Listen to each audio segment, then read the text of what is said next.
주님이 입으신 귀한 옷 나 만져보았네. 내 발이 죄악에 빠질 때 주 나를 붙드네. 시온 성보다 더 찬란한 저 천성 떠나서 이 세상 오신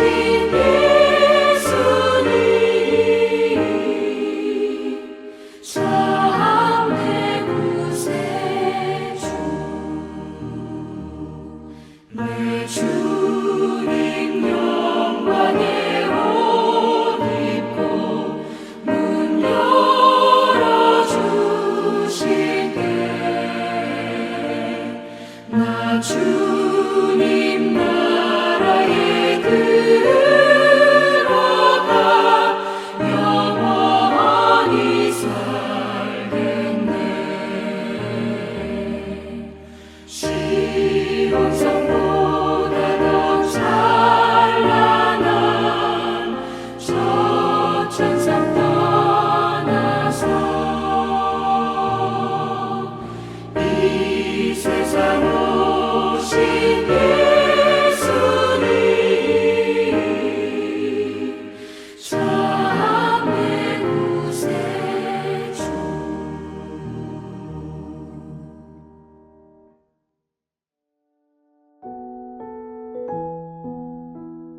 하늘에 계신 우리 아버지, 아버지의 이름을 거룩하게 하시며 아버지의 나라가 오게 하시며 아버지의 뜻이 하늘에서와 같이 땅에서도 이루어지게 하소서.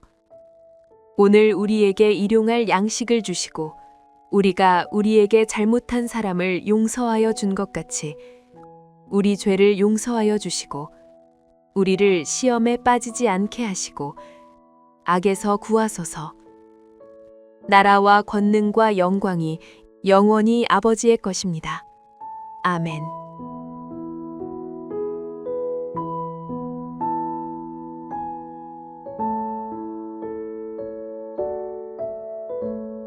엿새 후에 예수께서 베드로와 야고보와 그 형제 요한을 데리시고 따로 높은 산에 올라가셨더니 그들 앞에서 변형되사 그 얼굴이 해같이 빛나며 옷이 빛과 같이 희어졌더라. 그때 모세와 엘리야가 예수와 더불어 말하는 것이 그들에게 보이거늘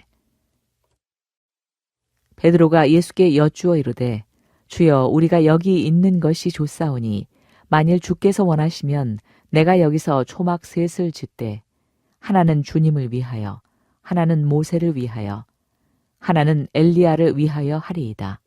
말할 때 호련히 빛난 구름이 그들을 덮으며 구름 속에서 소리가 나서 이르시되 이는 내 사랑하는 아들이요 내 기뻐하는 자니 너희는 그의 말을 들으라 하시는지라.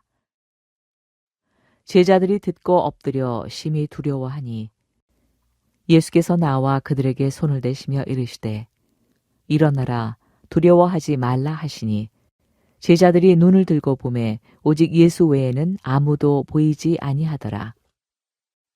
그들이 산에서 내려올 때에 예수께서 명하여 이르시되 인자가 죽은 자 가운데서 살아나기 전에는 본 것을 아무에게도 이르지 말라 하시니 제자들이 물어 이르되 그러면 어찌하여 서기관들이 엘리야가 먼저 와야 하리라 하나이까? 예수께서 대답하여 이르시되 엘리야가 과연 먼저 와서 모든 일을 회복하리라. 내가 너희에게 말하노니 엘리야가 이미 왔으되 사람들이 알지 못하고 임의로 대우하였도다. 인자도 이와 같이 그들에게 고난을 받으리라 하시니 그제서야 제자들이 예수께서 말씀하신 것이 세례 요한인 줄을 깨달으니라.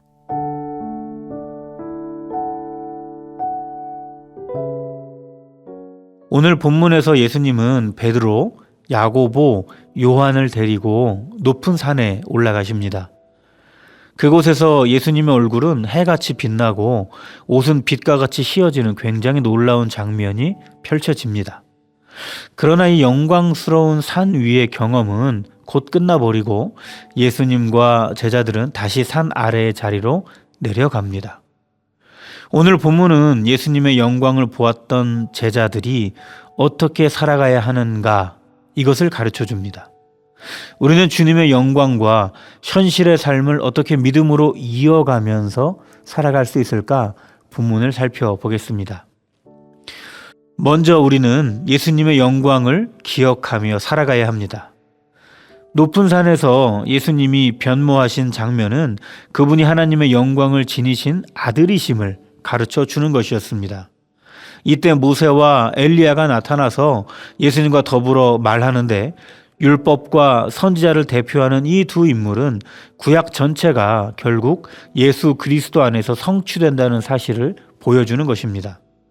우리도 예배와 기도, 말씀 묵상 가운데 주님의 영광을 깊이 경험할 때가 있습니다. 그런데 그 체험은 그 자체가 목적이라기보다는 앞으로 예수님만 붙들게 하시는 위로이자 확실한 증거가 됩니다. 현실에서 낙심될 때 주님이 보여주신 그 영광의 얼굴을 기억하시기를 바랍니다. 예수님은 지금도 하나님의 아들, 모든 계시의 완성으로 우리 가운데 계시는 분이십니다. 그 다음으로 예수님만 바라보며 그의 말씀에 순종해야 합니다.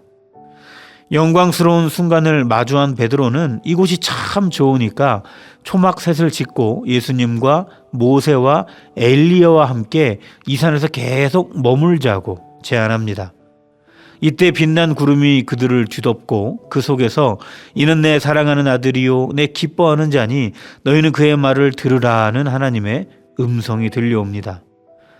제자들은 이 음성을 듣고 두려워서 얼굴을 땅에 대고 엎드립니다.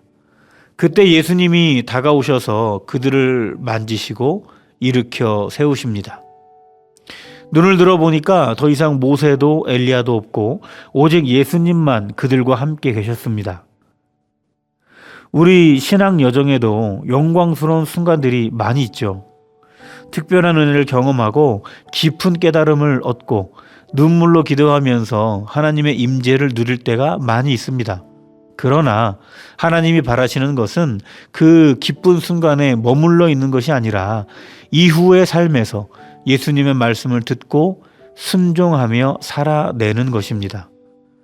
결국 우리를 붙들어 줄 분은 어떤 위대한 인물도 아니라 지금도 우리와 함께 계시는 예수님 한 분뿐인 것입니다.